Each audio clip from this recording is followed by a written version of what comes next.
ಆತ್ಮೀಯ H16 news ಅರ್ಥಾತ್ ಹೇ ಸೀತಾರಾಮ್ಗೆ ಸ್ವಾಗತ. ನಾನು ನಿಮ್ಮವ MI ಅಥವಾ ಮಲ್ಲಪ್ಪಾಜೂತ್ ಅವರ ಆತ್ಮೀಯರೇ.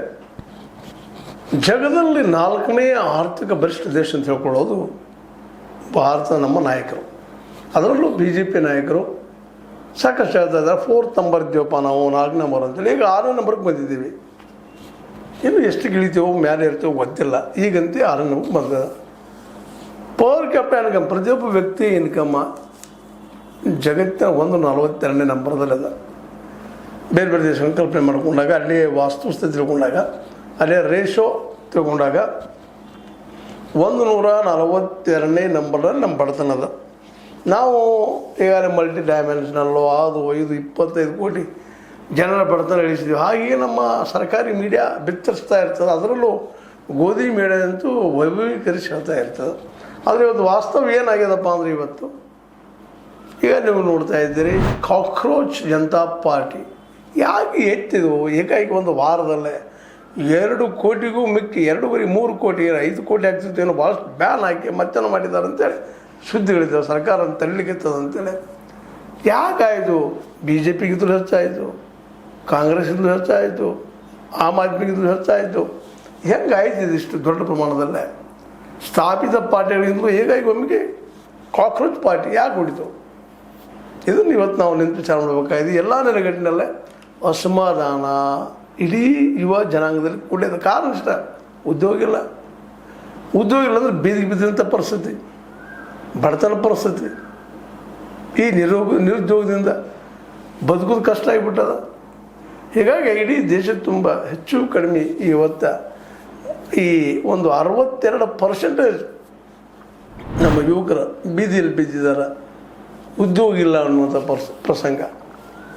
ಎಲ್ಲ ನೆಲೆಗಟ್ಟಿನಲ್ಲಿ ವಿಚಾರ ಮಾಡ್ತಾ ಹೋದಾಗ ಸಹಜವಾಗಿ ಹೌದಪ್ಪ, ಈ ದೇಶಕ್ಕೆ ಭವಿಷ್ಯದನ ಅನ್ನುವಂಥದ್ದು. ಉದ್ಯೋಗ ಇಲ್ಲ ಅಂದರೆ ಮತ್ತೆ ಏನು ಮಾಡ್ಲಿಕ್ಕೆ ಸಾಧ್ಯ? ಈಗ ಜನ ಅನಿವಾರ್ಯವಾಗಿ ಗುಂಡಾಯಿಸಮ್ ಮಾಡೋದು, ಮತ್ತೇನು ಮಾಡೋದು, ಹಿಂದೂ ಮುಸ್ಲಿಂ ಮಾಡೋದು, ಮತ್ತೇನು ಮಾಡಿ ಜಗಳ ಹಚ್ಚೋದು, ಇದನ್ನು ಬಿಟ್ಟು ಮತ್ತೊಂದಿಲ್ಲ ಅನ್ನುವಂಥ ವಾದಗಳು ಇವತ್ತು ಕೇಳಿ ಬರ್ತಾ ಇದ್ದಾವೆ. ಇಂಥ ಪ್ರಸಂಗದಲ್ಲೇ ನಮ್ಮ ರಾಹುಲ್ ಗಾಂಧಿಯವರು ಮುಂದಿನ ಈ ವರ್ಷದೊಳಗೆ ಮೋದಿಯವರು ಬದಲಾಗ್ತಾರೆ, ಸರ್ಕಾರ ಬದಲಾಗಿ ಹೋಗ್ತದೆ ಅನ್ನೋದು ಸ್ಟೇಟ್ಮೆಂಟ್ ಕೊಟ್ಟಿದ್ದು BJPಗರಿಗೆ ನುಂಗಲಾರ ಸುತ್ತಾಗ್ಬಿಡೋದು. ಹೆಂಗೆ ಅರಾಜಕತೆ ನಿರ್ಮಾಣ ಮಾಡ್ತಾ ಇದ್ದೀರಿ, ದೇಶ ಹಾಳು ಮಾಡ್ತಾ ಇದ್ದೀರಿ, ಬಡವ ಶ್ರೀಮಂತ ಮಧ್ಯದಲ್ಲೇ ನೀವು ಅಂತರ ಮಾಡ್ತಾ ಇದ್ದೀರಿ. ಇವತ್ತಿನ ರಿಪೋರ್ಟ್ಗಳ ಪ್ರಕಾರ, ಇವತ್ತಿನ ಲೆಕ್ಕದ ಪ್ರಕಾರ ಈ ದೇಶದ 10% ಜನರ ಹತ್ತಿರ 58% ಈ ದೇಶದ ಸಂಪತ್ತದಂದು ಸುದ್ದಿಗಳು ಬರ್ತಾ ಇದ್ದವು. 10% ಜನರ ಮಧ್ಯದಲ್ಲಿ ಇನ್ನುಳಿದು ಡಿವೈಡ್ ಮಾಡ್ತಾ ಹೋಗ್ತಾ ಇದ್ದಾರೆ. ಈ ದೇಶದಲ್ಲಿ 50,000ಕ್ಕೂ ಮಿಕ್ಕಿ ಪ್ರತಿ ತಿಂಗಳು ಪೇಮೆಂಟ್ ಇದ್ದಂಥವ್ರು ಅವರು ಈ ಒಂದು 10%ದಲ್ಲಿ ಬರುವಂಥವ್ರು ಅಂತೇಳಿ. ಇನ್ನು ಕೋಟಿಗಳಲ್ಲಿ ಸಂಗ್ರಹ ಮಾಡ್ತಾ ಇರ್ತಾರೆ ಕಾರ್ಪೊರೇಟ್ರು, 0.12 ಇದ್ದಾರೆ ಅವರು. ಇಡೀ ದೇಶದ ಎಲ್ಲ ಹಣದ ವ್ಯವಸ್ಥೆ ಅವ್ರ ಹತ್ರ ಅದು.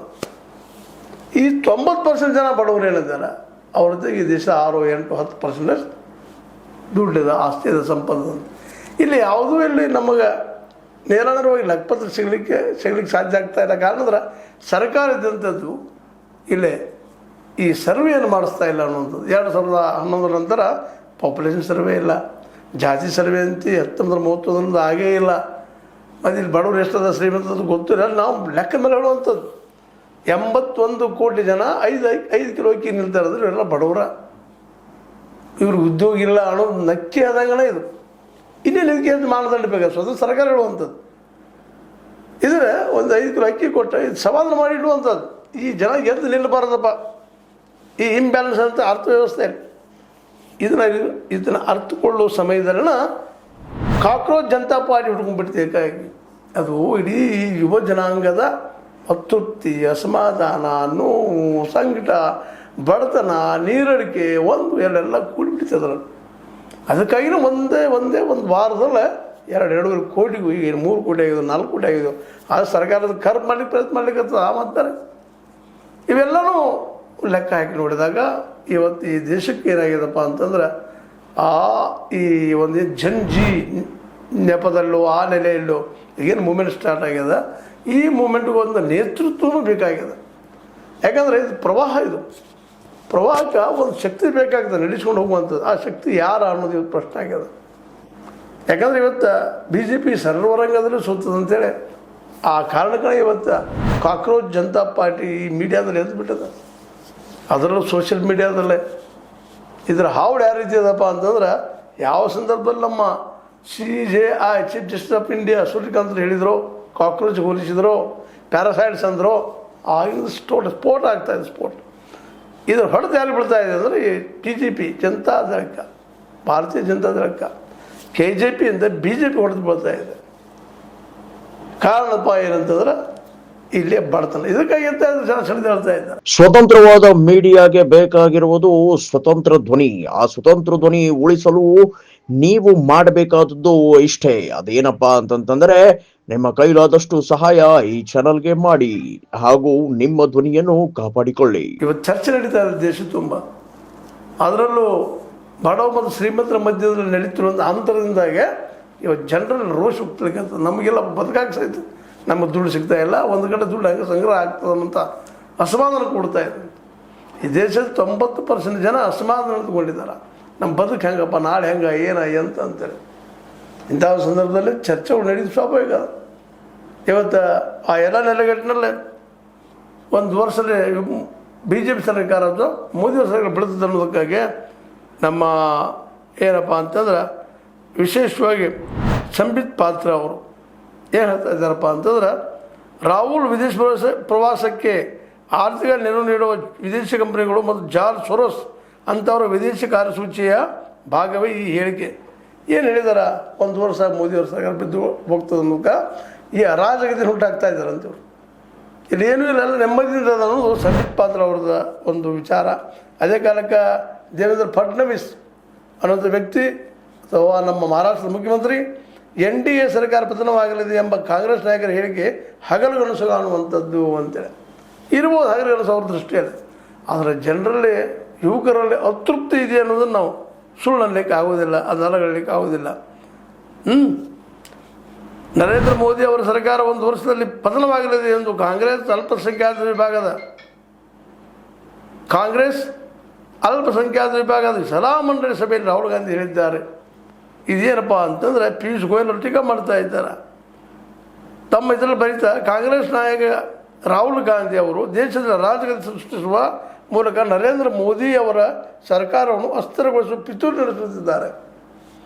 ಒಂದೇನು ಅಲ್ಪಸಂಖ್ಯಾತ ಸಭೆಯಲ್ಲಿ ಮಾತಾಡಿದರು, ಇಂಬ್ಯಾಲೆನ್ಸ್ ಹೆಚ್ಚಾಗ್ಯದ, ನರೇಂದ್ರ ಮೋದಿ ಅವ್ರ ಸರ್ಕಾರ ಬಿದ್ದು ಹೋಗ್ತದೆ. ಇಲ್ಲಿ ಬಡತನ ಒಂದು ಕಡೆ ಹಂಗೆ ಬೆಳೀತಾನೆ ಇದೆ. ಶ್ರೀಮಂತರಾಗ್ತಾ ಇದ್ದಾರೆ, ಬಡವರು ಆಗ್ತಾ ಇದ್ದಾರೆ. ಇದು ಹಿಂದೆಲ್ಲ ನಾಳೆ ಒಂದು ಕ್ರಾಂತಿಗೆ ಕಾರಣ ಆಗ್ತಾರಂಥ ಮಾತನ್ನು ತೆಗೆದುಕೊಂಡು ಇವತ್ತು ನಮ್ಮ ಪಿಯೂಷ್ ಗೋಯಲ್ ಗೊತ್ತದ, ಇವರು ಕಮರ್ಷಿಯಲ್ ಮಿನಿಸ್ಟರ್, ಇವರು ಟೀಕಾ ಮಾಡ್ತಾ ಇದ್ದಾರೆ. ಈ ದೇಶದಲ್ಲಿ ಅರಾಜಕತೆ ಹುಟ್ಟಾಗ್ತಾ ಇದ್ದಾರೆ. ಈ ಕಾಂಗ್ರೆಸ್ಸಿಗರು, ಅದರಲ್ಲಿ ರಾಹುಲ್ ಗಾಂಧಿ ಅವರು ತಮ್ಮ ಅಧಿಕಾರ ಕಳ್ಕೊಳ್ತಾ ಇದ್ದಾರೆ, ಚುನಾವಣೆ ಸೋಲದ ಕಾರಣಕ್ಕೆ ಮಾತಾಡ್ತಾ ಇದ್ದಾರೆ ಅಂತ ಹೇಳ್ತಾ ಇದ್ದಾರೆ. ಅಂದ್ರೆ ಈ ಎಲ್ಲ ನೆಲೆಗಟ್ಟಿನಲ್ಲಿ ಇವತ್ತು ರಾಹುಲ್ ಗಾಂಧಿ ಅವರು ತಮ್ಮ ಒಂದು ಮೂಮೆಂಟನ್ನು ಸ್ಟಾರ್ಟ್ ಮಾಡ್ತಾ ಇದ್ದಾರೆ.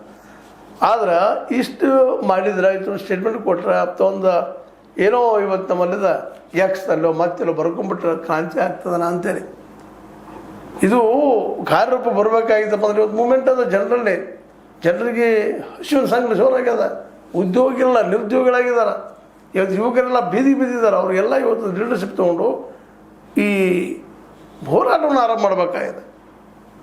ನೆಲಮಟ್ಟದ ಹೋರಾಟ ಅನ್ನುವಂಥದ್ದು ಈಗಾಗಲೇ ಈ ದಿಶೆಯಲ್ಲಿ ಇಡೀ ದೇಶವನ್ನು ಪಾದಯಾತ್ರೆ ಮೂಲಕ ಒಂದುಗೂಡಿಸೋ ಪ್ರಯತ್ನ ಮಾಡಿದಂಥ ರಾಹುಲ್ ಗಾಂಧಿ ಅವರಿಗೆ ಈ ಮುಂದಿನ ಈ ಹೋರಾಟ ಈಗೇನು ಇವರಲ್ಲಿ ಒಡಮೂಡ್ತಾ ಇದೆ, ಅದರಲ್ಲೂ CJP ಹುಟ್ಟಿದ ಕಾಕ್ರೋಚ್ ಜನತಾ ಪಾರ್ಟಿ, ಅದರಿಂದಾಗಿ ಸಹಜವಾಗಿ ಜನರ ತೃಪ್ತಿ ಅದ, ಸಹಕಾರದ ಸಿಟ್ಟದ, ರಭಸದ.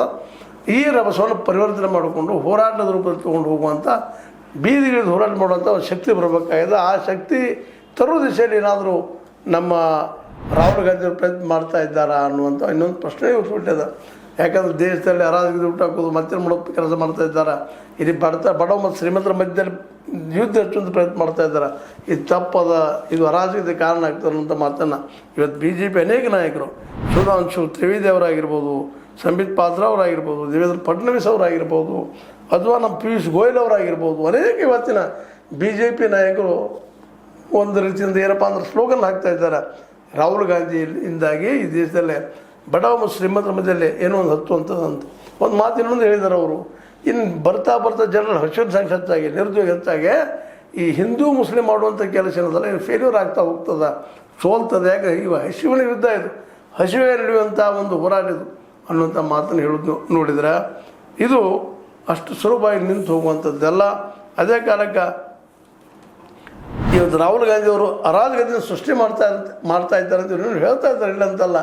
ಅದರ ಅರಾಜಕತೆ ಅಲ್ಲ, ವಾಸ್ತುಸ್ಥಿತಿ ಏನಪ್ಪ ಅಂತಂದ್ರೆ ವಾಸ್ತವವಾಗಿ ಇಲ್ಲಿಯ ಬಡವರು, ಇಲ್ಲಿ ಹಚ್ಚಿದವರು ಒಂದು 5 ಕಿಲೋ ಅಕ್ಕಿಗೋ ಮತ್ತೆ ಅದಕ್ಕೋ ಇನ್ನು ಎಷ್ಟು ವರ್ಷ ಕೇಳ್ಕೊಂಡು ಹೋಗೋರು ಅದರ ಈ ಒಂದು ವಾರಂಟಿಗಳಿಂದ ಗ್ಯಾರಂಟಿಗಳಿಂದ ಅನ್ನುವಂಥ ಮಾತು ಸಹಿತ ಚರ್ಚೆ ಆಗಲಿಕ್ಕಿತ್ತವ. ಹೀಗಾಗಿ ಇಲ್ಲಿ ಕೊನೆದ ಹೇಳೋದು ಇಷ್ಟ, ರಾಹುಲ್ ಗಾಂಧಿಯವರು ಈ ಮೂಮೆಂಟನ್ನು, ಕಾಕ್ರೋಚ್ ಮೂಮೆಂಟನ್ನು ತಮ್ಮ ಮುಂದಿನ ರಾಜ್ಯಕ್ಕೆ ಬಳಸ್ಕೋಬೋದಾ ಅನ್ನುವಂಥ ಒಂದು, ಮತ್ತು ಇವತ್ತು ಇವರಿಗೆ ಒಂದು ಮಾರ್ಗದರ್ಶನ ಮಾಡುವಂಥ ಯುವಕರಿಗೆ ಅದೇನಾದರೂ ಶಕ್ತಿ ಇವತ್ತು ಉಳಿದಿರೋ ವಿರೋಧ ಪಕ್ಷಗಳಲ್ಲಿ ಇವತ್ತು ರಾಹುಲ್ ಗಾಂಧಿ ಅವರಿಗೆ ಮಮತಾ ಬ್ಯಾನರ್ಜಿ ಮನೆ ಸುತ್ತಿದ್ರಿಂದಾಗಿ ಸಹಜವಾಗಿ ಅವರು ಒಂದಿಷ್ಟು ಕುಬ್ಜರಾಗಿದ್ದಾರೆ ವ್ಯಕ್ತಿತ್ವ ದೃಷ್ಟಿ ಇಟ್ಕೊಂಡು. ಆದರೂ ಅವರು ಸಹಿತ ಇದನ್ನು ಹೋರಾಟದಲ್ಲಿ ಕೂಡುವಂಥದ್ದು, ಎಲ್ಲರೂ ಕೂಡಿ ಒಗ್ಗಟ್ಟಿನಿಂದ ಎದುರಿಸುವಂಥ ಪ್ರಯತ್ನ ಮಾಡಿದರೆ ಈ ಸರ್ಕಾರ ನಿಜವಾಗಿಯೂ ಏನಪ್ಪ ಅಂತ ತೊಂದರೆ ಅನುಭವಿಸ್ಬೋದಾ ಅನ್ನುವಂಥ ಮಾತದ. ಏನೂ ಆಗಲಿ, ಈಗಂತೂ ಈ ಒಂದು ಮೂಮೆಂಟನ್ನು ಕೊಲಾಪ್ಸ್ ಮಾಡೋ ಪ್ರಯತ್ನವನ್ನು ನಮ್ಮ ಏನಪ್ಪ ಅಂತಂದ್ರೆ ಮೋದಿ ಅವ್ರ ಸರ್ಕಾರ ಮಾಡಲಿಕ್ಕೆ ಶುರು ಮಾಡಿದೆ ಅಂತೇಳಿ ಸುದ್ದಿಗಳು ಬರ್ತಾ ಇದ್ದಾವೆ. ಬರಲಿ, ಆದರೆ ರಾಹುಲ್ ಗಾಂಧಿ ಅವ್ರು ಪತನ ಮಾಡೋಕ್ಕಿಂತ ಇಲ್ಲಿ ಹಸಿವ, ನೆರಳಿಕೆ, ಉದ್ಯೋಗ ಇಲ್ಲದಂಥ ನಿರುದ್ಯೋಗತನ ಇವೆಲ್ಲವೂ ನಾಳೆ ಮುಂಬರುವ ದಿನಗಳಲ್ಲಿ ನಮ್ಮ ಮೋದಿಯವ್ರ ಸರ್ಕಾರಕ್ಕೆ ಕುಠಾರಪ್ರಾಯವಾದರೂ ಯಾರೂ ಆಶ್ರಯ ಪಡಬೇಕಾಗಿಲ್ಲ ಅಂತ ಹೇಳ್ತಾ, ಆ ದಿಶೆಯಲ್ಲೇ ರಾಹುಲ್ ಗಾಂಧಿ ಅವರು ಸರಿಯಾದ ಹೆಜ್ಜೆ ನೀಡ್ತಾ ಇದ್ದಾರೆ ಅಂತ ಹೇಳಿ ಸಹಿತ. ಯಾಕಂದ್ರೆ ಬೀದಿಗೆ ಇಳಿಲೇಬೇಕಾದ ಪರಿಸ್ಥಿತಿ ಇವತ್ತು ಬಂದದ್ದು, ಇಲ್ಲಾಂದ್ರೆ ಅಧಿಕಾರ ಸಿಗೋದು ದೂರದ ಮಾತು ಅನ್ನೋ ಮಾತು ಹೇಳ್ತಾ, ಇದು ನಿಮಗೆ ಲೈಕ್ ಆಗಿರ್ಬೋದು. ಲೈಕ್ ಮಾಡಿ, ಶೇರ್ ಮಾಡಿ, ಕಮೆಂಟ್ ಮಾಡಿ, ಜೊತೆ ಸಬ್ಸ್ಕ್ರೈಬ್ ಮಾಡಿ. H16 ನ್ಯೂಸ್ ಅರ್ಧ ದೇಶಿತಾರನ್ನು ಸತ್ಯಕ್ಕಾಗಿ ವಂದನೆಗಳು. ಆತ್ಮೀಯ ಸಾರ್ವಜನಿಕರಲ್ಲಿ H16 ಅರ್ಥಾತ್ ಹೇ ಸೀತಾರಾಮದಿಂದ ಒಂದು ಮನವಿ. ಈ ಸಂಸ್ಥೆ ಭ್ರಷ್ಟಾಚಾರ, ಅನ್ಯಾಯ, ಅತ್ಯಾಚಾರಗಳಿಂದ ನೊಂದವರ ವೇದಿಕೆ, ಅನ್ಯಾಯಕೋರರ, ಭೂಗಳ್ಳರ, ನಶಾ ಸಾರಾಯಿ ಮಾಫಿಯಾಗಳ ವಿರುದ್ಧದ ಧ್ವನಿ, ರೈತರ, ಕೂಲಿಕಾರ, ಕಾರ್ಮಿಕರ, ಬಿದ್ದ ಸಮುದಾಯ ಜನರ ಧ್ವನಿ ಬೆಂಬಲವಾಗಿ ನಿಂತು ತನುಮನ ಧನದ ಸಹಾಯಕ್ಕೆ ಸಾರ್ವಜನಿಕರಲ್ಲಿ ಕೋರಿಕೆ. ದಾನದ ಸಹಾಯ ನೀಡಿ ಸ್ವಾತಂತ್ರ್ಯ ಪತ್ರಿಕೋದ್ಯಮ ಉಳಿಸಿ ಬೆಳೆಸಿ. ವಂದನೆಗಳು. ತಮ್ಮನ್ನೇ ನಂಬಿರುವ ಮಲ್ಲಪ್ಪ ಇ ಜೋತಾವರ್. ಈ ಕೆಳಗಿನ QR ಸ್ಕ್ಯಾನ್ ಮಾಡಿ ಅಥವಾ ಈ ನಂಬರ್ ಅಂದರೆ 7411402405ಗೆ ಇಲ್ಲ 9686864852ಗೆ ನೀವು ಫೋನ್ಪೇ ಮಾಡಿ, ಪೇಟಿಎಮ್ ಮಾಡಿ ಅಥವಾ ಇನ್ನಾವುದೇ ಮಾಧ್ಯಮದಿಂದ ಗೂಗಲ್ ಮೂಲಕ ಸಹಾಯ ಮಾಡಿ ಈ ಪ್ರಾಮಾಣಿಕ ಪತ್ರಿಕೋದ್ಯಮವನ್ನು ಉಳಿಸಿ ಅಂತ ಮತ್ತೊಮ್ಮೆ ಮನವಿ. ವಂದನೆಗಳು.